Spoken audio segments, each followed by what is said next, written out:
Hello everyone, I'm Hamra Sharfa Shukurna and I am here today to teach you how to speak or how to teach speak. Mostly this session is dedicated to the teachers who are going to teach speaking to their learners. First of all, let's consider actually what's speaking. So according to the Chani, speaking is a process of building and sharing meanings through the use of verbal and nonverbal symbols in a variety of contexts. Speaking is an interactive process of constructing meaning that involves producing and receiving and processing information, as Brown and Burns say. And speaking is the action of conveying information or expressing one's thoughts and feelings in spoken language. So, students, what do you think? What's the purpose of speaking? Why do we need it? The first purpose is transactional function. In order to buy something and so on. It's like conversation. An interpersonal function. It's like to be sociable, to express our feeling or opinion and so on, as it is one of the way of delivering our minds. So, which aspects of your English do you most want to improve? The following statements are English learners' response to the question. This is the problem. I have been learning English long, but I can't speak. I understand the conversation, but I can't answer immediately as I like. The next answer was, the problem is to speak English with other people face to face. I cannot find words. I always use the same sentence. So these are the answers of the surveys that we conducted. So it means that most of the learners who are learning the language, they may face some problems with speaking, as it's very hard to deliver their minds, their opinions in English language.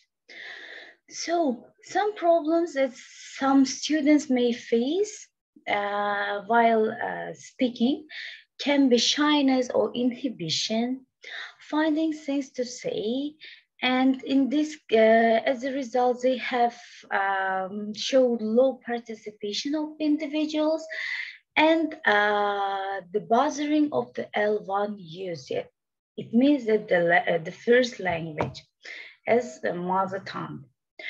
So how to design or administer procedures to get students to talk? So the students should actually talk a lot, even though they make mistakes.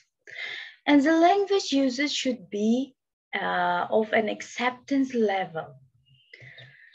And fluency and accuracy, it's one of the most important aspects of speaking. So is fluency the ability to speak fast? The speed is a factor, but it's by no means the only or even the most important one. Research suggests that pausing is equally important. Fluency, the features which we give speech qualities of being natural, normal, including native-like use pausing, rhythm, intonation, stress, and the rate of speaking, and the use of interjections and interruptions. So what's accuracy? The learners need to produce a message that's accurate enough in terms of word order, word endings, pronunciation, and so on for the listener to understand. Controlled activities generally focus on the learners producing language accurately, while less controlled activities focus on developing learners' fluency.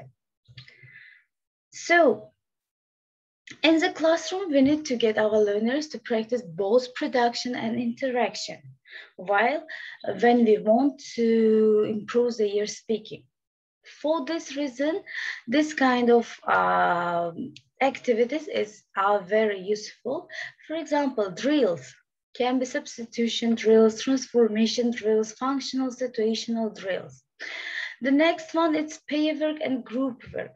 Pair work and group work, they are considered very effective ways of developing speaking. The third one, interactive activities. Interactive activities include in itself information gap, discussion activities, role plays, games, and informal interaction. Mostly in the discussion activities, students feel free to deliver, to express their opinions, and in this way they can improve their speaking skills. And these are considered as ways to teach speaking as well. Well, the next aspect of teaching speaking, it's feedback and correction. It means giving appropriate assessment to your learners. Feedback, learners need to encouragement and they need to know when they are making mistakes, that they cause other people not to understand and misunderstand them. Correction, it's more difficult to decide when to correct. Teachers can choose to correct as soon as the mistake is made or at the end of the activity or class. It would be better to use the latter part. So advantage of immediate correction is that learner can correct the errors and use the corrected language for the rest of the activity.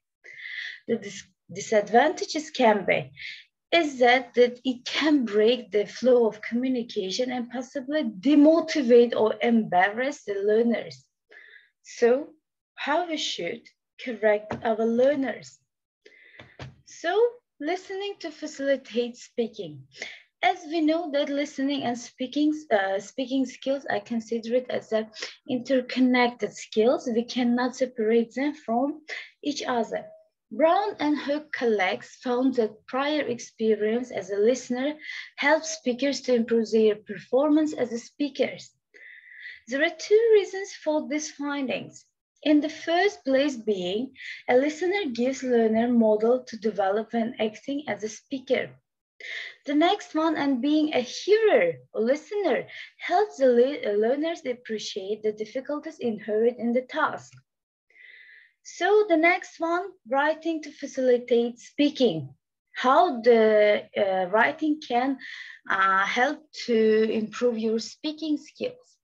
So writing can act as a way of easing the transition from learning to use.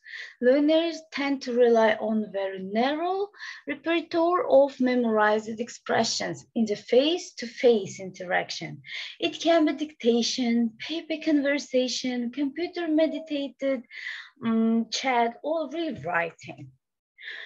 So there are given several types of spoken tests. There are interviews, live monologues, recording monologues, role plays, collaborative tasks, and discussions.